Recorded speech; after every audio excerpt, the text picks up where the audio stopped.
I want to hear cannons. Downfield, pull up, ball to the 5, touchdown Tampa Bay. Mike Evans does it again. Fire the cannons, Bucs. It's first and goal. That's picked off. And who else? Rondé Barber. And the Tampa Bay Buccaneers may ride to the Super Bowl with that one.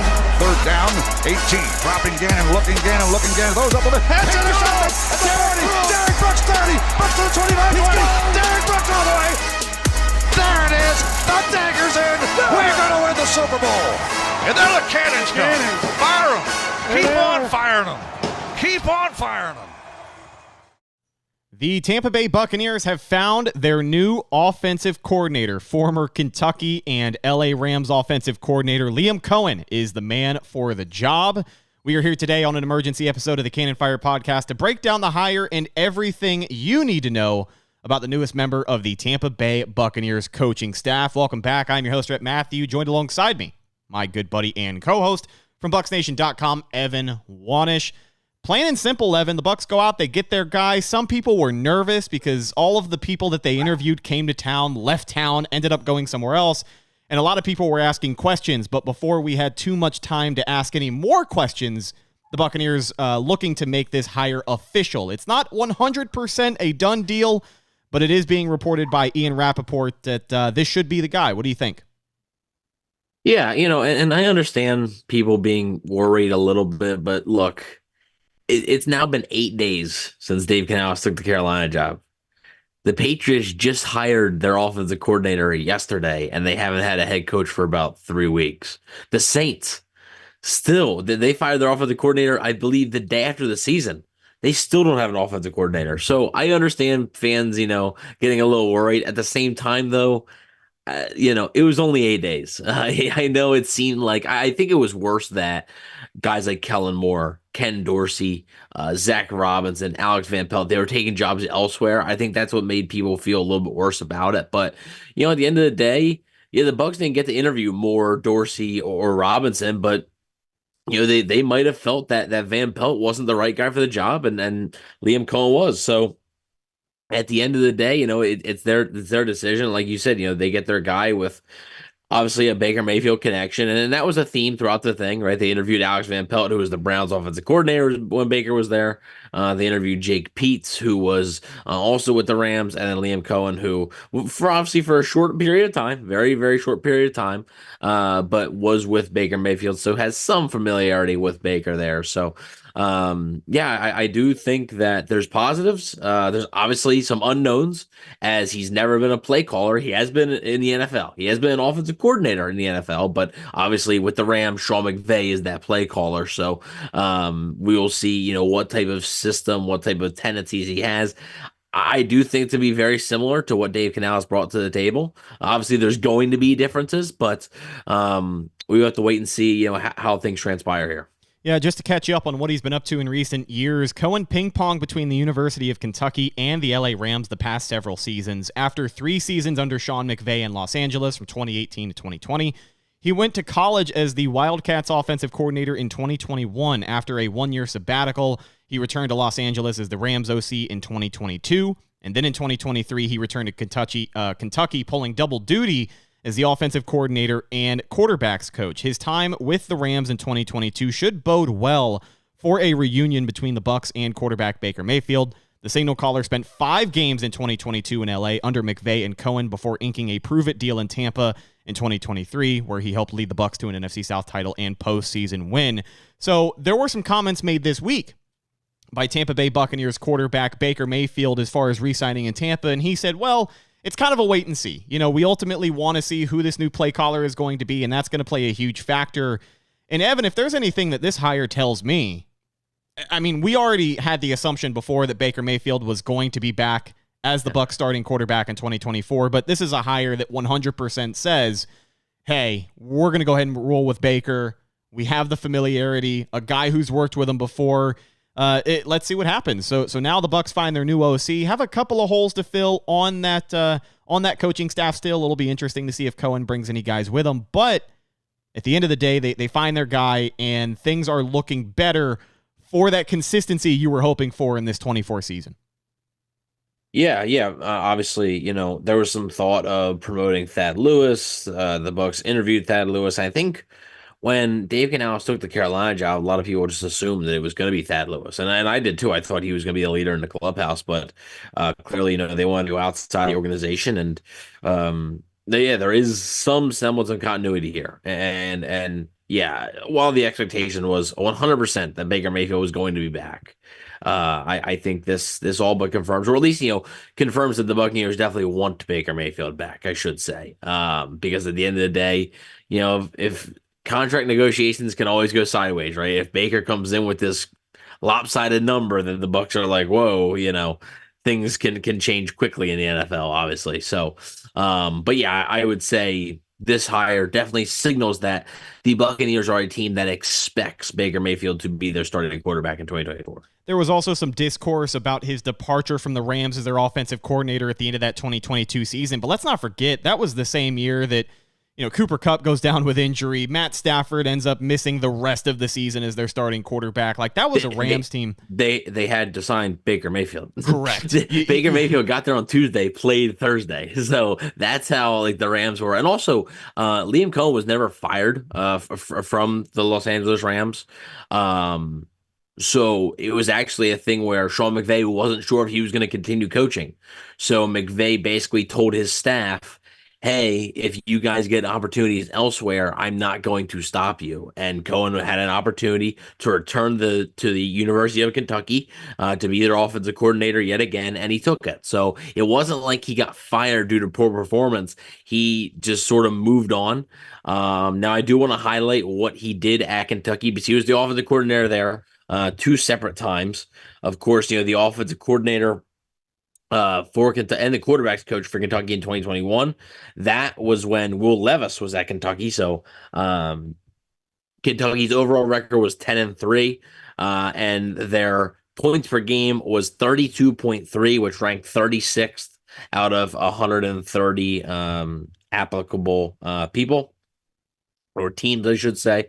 And then the next year that he was the offensive coordinator was 2023, this past season, where Kentucky didn't have as much talent. They went 7-6, and the points per game dropped to 29.1, which was good from 58th of 133. So, I do think, obviously, you look at the talent, deficiency that Kentucky had going from Will Levis to Devin Leary and a couple other guys that they missed.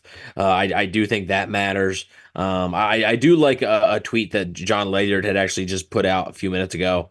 Basically said, quote tweeting the thing, a little bit of an unknown as an NFL OC like Canales because he didn't call plays in LA, but Levis played his best ball under Coen. Baker likes him. System won't change a ton. His play action schemes in college have been cash. Reputation is strong from what I've heard. Hard to not like it. So, I mean, there is some, obviously John Ledyard, knows a lot of ball, right? And, so that's a pretty ringing endorsement there.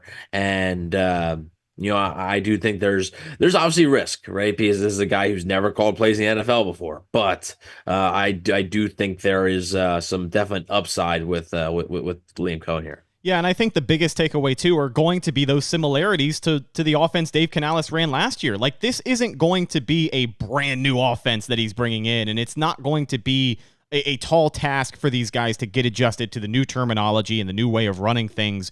He's been praised, a lot of pre-snap motion. You just said high success rate on the play action, which is what the Bucs were getting better at doing under Dave Canales. Baker Mayfield was asked at Pro Bowl practice today his thoughts and opinions on the Tampa Bay Buccaneers' new offensive coordinator. This audio comes from Pewter Report.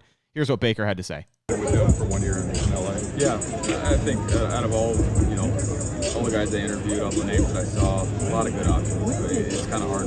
Don't understand how that thought process goes, but obviously got to work with Liam in LA. Great guy, really, really great guy. And so if they lock that down for sure, it's a similar system, obviously the same system, just some different terminology and how he wants to call things. But there's something to say about that with continuity within the offense for the skill guys, the offensive line. So that's important to have. Have they reached out with them for 1 year? Baker Mayfield also a last-minute addition to the Pro Bowl games this weekend. Finished as the top performing quarterback in the precision passing competition last night, bringing home the win for the NFC side. But he seems to have a lot of positive things to say about Liam. And going back to my main point, the more consistency, the better on the offensive side of the ball. I think this is going to make it a hell of a lot easier to target and eventually sign these free agents that you still have to go get. Baker Mayfield still awaiting a deal. Mike Evans still awaiting a deal. It's going to be a lot easier for these guys to buy in if they know what they're getting themselves into. Yeah. Obviously, that's a big factor. And I think Baker even said last night during the games or whatever that basically, it depends. It sort of depends on who the offensive coordinator is right now. He didn't really know. So I do think that definitely matters. And San Antogado in the chat says Canales never called plays before either till he got to Tampa. That's true. Canales was also a risk, though. That risk paid off. So it's always risky. Some guys are Dave Canales.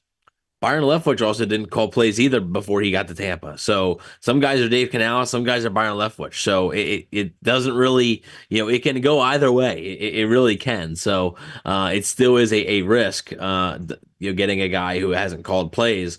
But, I think I've actually said this on James's channel, because we were talking about who they've interviewed and stuff. And I'm like, you got to start somewhere, right? Like these coaches, like they have to start somewhere. He has play calling experience, just not in the NFL. And I think that's a boost as well.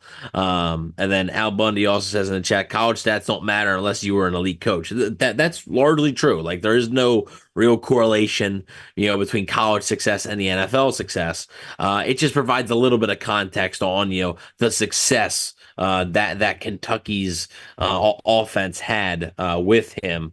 Now, I will say, here's the difference here. 2021, right? I mentioned 32.3 points per game, 36th, of 130. 2023, 29.1 points per game. That's 58th. The year that Liam Coen was with the Rams, 2022, Kentucky had 20.4 points per game. That was 112th. So they went downhill. The year before Coen got there, he was 21.8 points per game. That was 108th. So the 2 years that Coen was there, they were both in the top 100. The first year he was there, they were in the top 40 of the nation. So clearly something right. And 2022 also, they still had Will Levis there too, and they were still struggling. So I definitely think that's another feather in his cap as well. And we will see, how things shake out. Yeah, just to bring up that 2022 season with the Rams as well, when he was working with Sean McVay, the Rams were 3-8, and at one point he did end up calling plays for that offense. Sean McVay turned over play calling duties there at the tail end of the season, and again, I don't know how well it ultimately worked out because he ends up leaving, taking a job with Kentucky. And I remember there was a lot of discourse about his departure from LA because I think a lot of people were curious just what happened with that relationship, what ended up going wrong. But again, at 3-8, you kind of have to remember this is a chance to call plays. Yes, right. He wasn't going to consist. He probably wasn't getting that chance in 2023 with the LA Rams. Yeah, like it's a place he's familiar with in Kentucky, and it's a place he can call plays. So it's more power event essentially. Yeah. When the Rams were 3-8, headed into Kansas City Week 12, Sean McVay gave up play calling, handing off duties to Liam Coen. McVay wanted to see if seeding control could ease some stress, and at 3-8, the Rams really had nothing to lose by trying it out. The Rams eventually lost that game to Kansas City 26-10, gaining just 198 total yards, their second lowest total of the season. Clearly, delegating play calling duties wasn't the answer, but context here is important. I said it before. I'll say it again. This was a depleted Rams team at the tail end of that 2022 season. Matt Stafford was already out for the season. Cooper Kupp was not playing. And if I remember correctly, their offensive line was pretty busted up as well. So trying to find anything at all to make happen on the offensive side of the ball, it was tough. And that's what made Baker's performance there at the tail end of the season all that much more impressive, because he was throwing to janitors out there and second and third string guys who really you didn't think were going to be playing at that point. So despite the effort to let Coen call plays, Sean McVay realized that allowing someone else to handle the play calling was not the solution. Kevin DeMoff, the COO of the Rams, went on to say that he believes McVay's decision to let Coen play calls made him, quote, even more miserable. So that doesn't sound super super exciting. But again, I context. mean, Context I is just think important. that's Sean McVay's a football nut. So Right, yeah. I just think he needs that, you know. Yeah, we already mentioned, 3 separate times that the Rams had nothing to lose. When you're 3-8 and you're about to play Kansas City on the road, it's a tough atmosphere. But they did give him a crack at calling plays, so he has, I guess, 4 quarters of play calling experience in the NFL. But it is a risk, just like you said.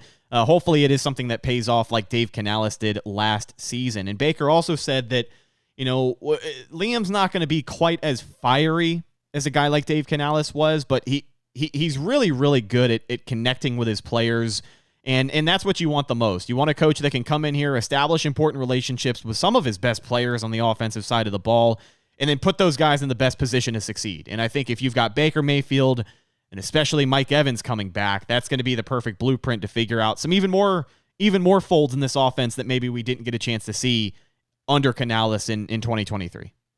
Yeah, I'm interested to see, the play action work, if it translates, right? If it translates to what he had success with in college, because Baker, like historically, it was actually, I forget his exact numbers on play action this year, but it was actually down compared to his actually, career.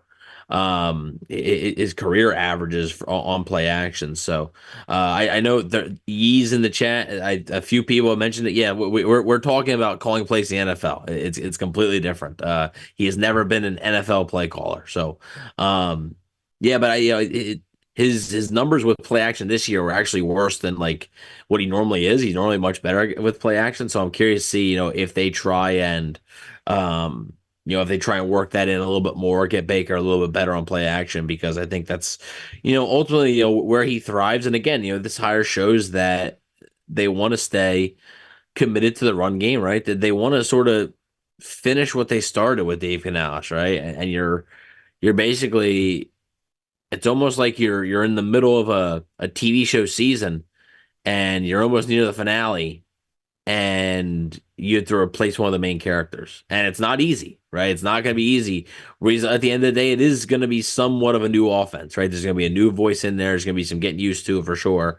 But at the end of the day, you still want to get to that end goal. And I think that end goal is finding balance, finding an offense that is explosive, but also is a modern day offense that can run the football effectively. And we saw that glimpses of that this past season.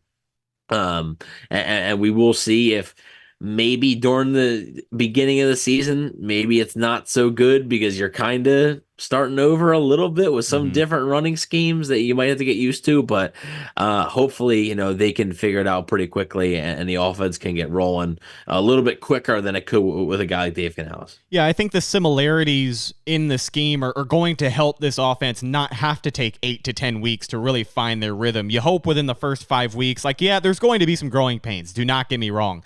This is the third time in 3 years the Bucs have a new offensive coordinator. So there's going to be some growing pains. But I think we've said it before.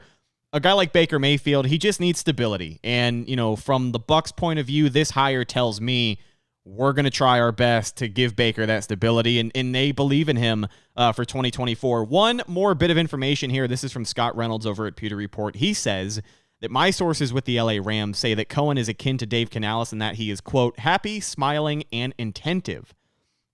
I'm sorry, inventive is the word, not intentive. I'm sure he is intentive as well when he shows up to work.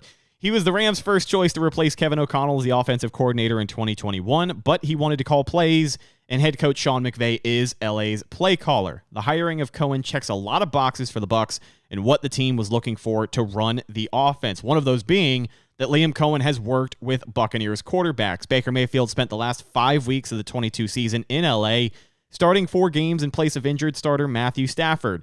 Coen was the Rams offensive coordinator in 2022, replacing Kevin O'Connell, who left to become the Vikings offensive coordinator.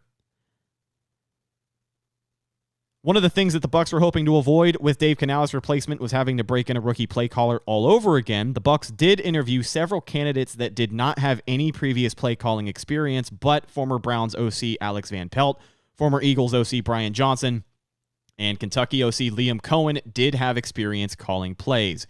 Coen called plays for the Wildcats in 2021 and 23, working with QBs Will Levis and Dennis Leary. Kentucky averaged 29.1 points per game last year, which ranked 58th. I believe you said that already. In 2021, the Wildcats offense averaged 32.3, ranked 36th out of 133 FBS schools. Last but not least, Liam Coen can help with the Buccaneers' 2024 draft prep.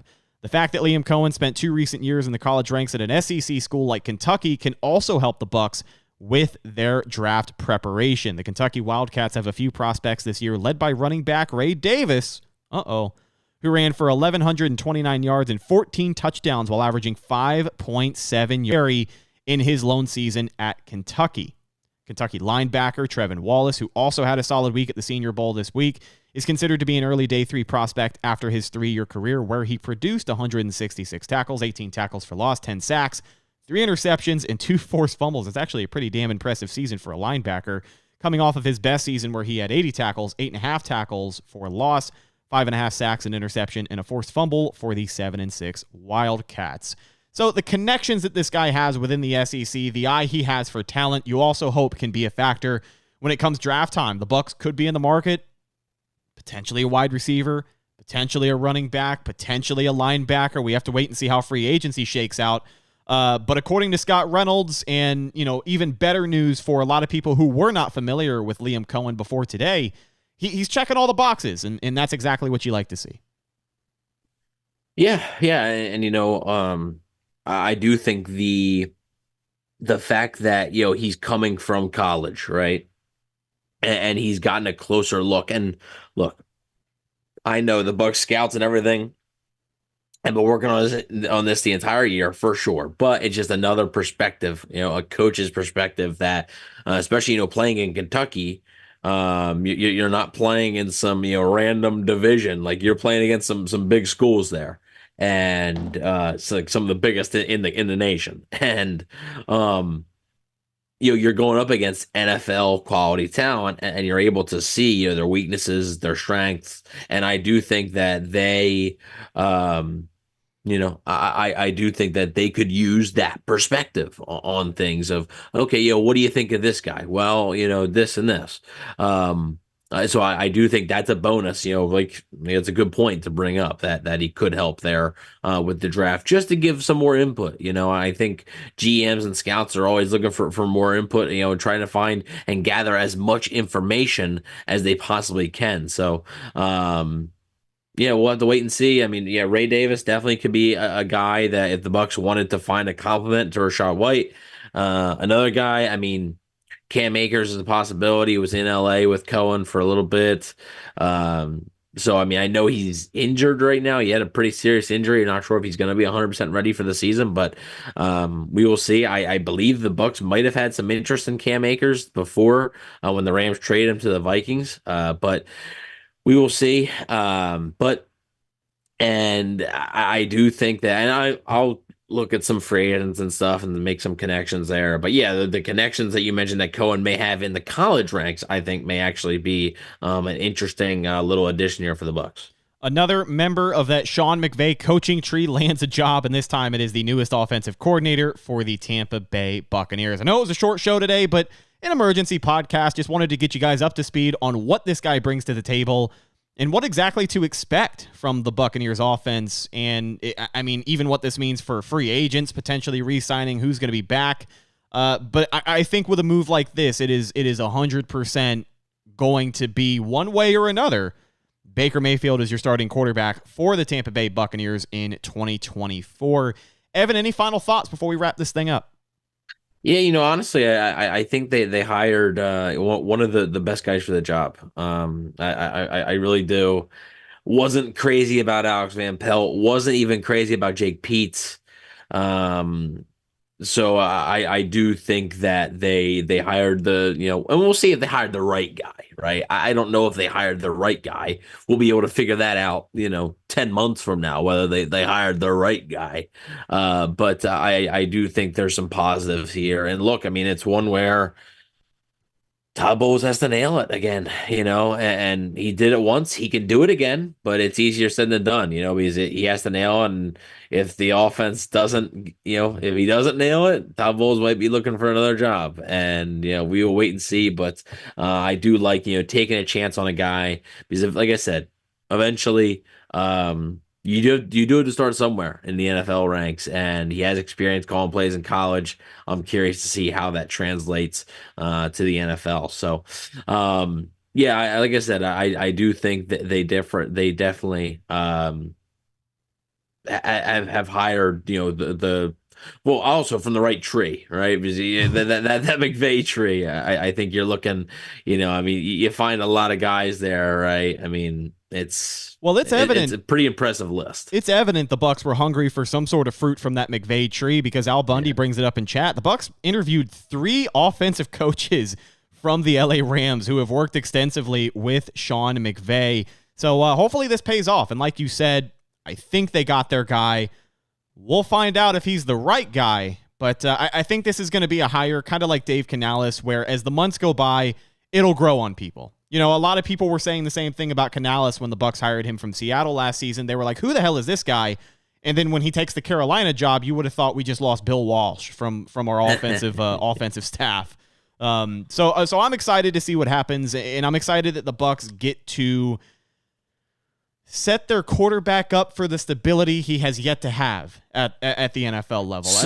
Somewhat stability, I would say. I mean, yeah. The perfect stability would be Dave Canales is here, but I think given the circumstances, they did probably the best they could. Given the circumstances that they were given, it put in a tough spot. I really put in a tough spot. I don't think many people expected Dave Canales, even in that building, to get a head coaching job. I think they eventually knew that was coming, but eventually is the key word. I don't really think they thought that Dave Canales is going to be getting a head coaching job after just one season. So, yeah, I mean, I do think given the circumstances, given everything that went on, I do think they did, the best job they could, and they feel that they've hired the best guy for the job, and I don't think they would have hired him if they didn't feel that Liam Coen was the best guy for the job. So, yeah, definitely, like I said, definitely some positives here, and yeah, we will have to wait and see, and like I said, I do think though this one sparks a bit more intrigue, a bit more optimism for me than a guy like Jake Peets or a guy like Alex Van Pelt would have. So I definitely think, like I said, time will tell. And I think the frustrating thing, though, is now after spending an entire offseason talking about, well, we don't know exactly what this offense is going to be, so it's hard to predict. We have a sort of an idea of what this offense is going to be, but at the same time, we kind of don't. And it would have been nice, obviously, to have that continuity where, like, you know what to expect out of Dave Canales. His tendencies. This, that. And now we're going to have to go through another offseason where you're like, yeah, the offense could be good, but it could also flame out, because we don't exactly know 100% what's going to happen. So we will have to wait and see how it goes. But I do like the hire of Liam Coen. Given the names that were out there that they interviewed, I do think he was one of, if not the best guy, for the job. If I'm not mistaken, I think the Bucs hired 9 different guys for this position.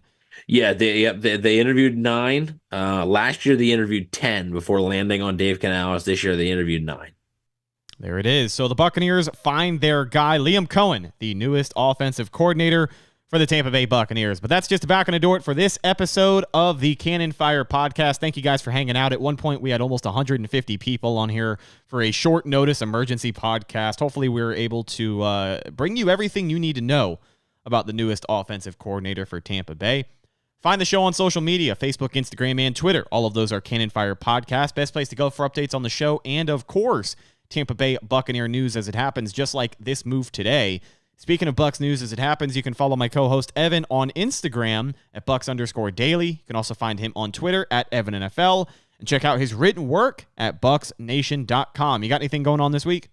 Not really planned, but I may look at some free agents, maybe with some Liam Coen connections or something, see what could be possible fits. So maybe I'll list 3 or 4 free agents there. So keep an eye out. I did just post, and we will have a video about this eventually, but I did just post the free agent priorities. So if you want to get a little sneak preview of what that video will be, you can go over to bucsnation.com right now and read that. But listing 5 guys and just sort of ranking them and what I would personally prioritize them in re-signing. So go check that out on bucsnation.com right now. Also, be on the lookout for more video content coming soon here on the Cannon Fire Podcast YouTube channel. We have started diving into position reviews with Evan and James, so be on the lookout for those videos dropping over the weekend and into next week, maybe even the week after that. We've got so much content going on for you guys, and it is an incredibly exciting time. Last but not least, you can find myself on social media, Instagram and Twitter at Reticus, RHETTAKUS. If you follow me, I will follow you back, but that's the show. We will talk to you guys soon with more Tampa Bay Buccaneer news. I'm your host, Rhett Matthews, signing off from my co-host, Evan Wanish. We'll talk to you in the next one. Until then, and as always, thank you for listening, and go Bucs.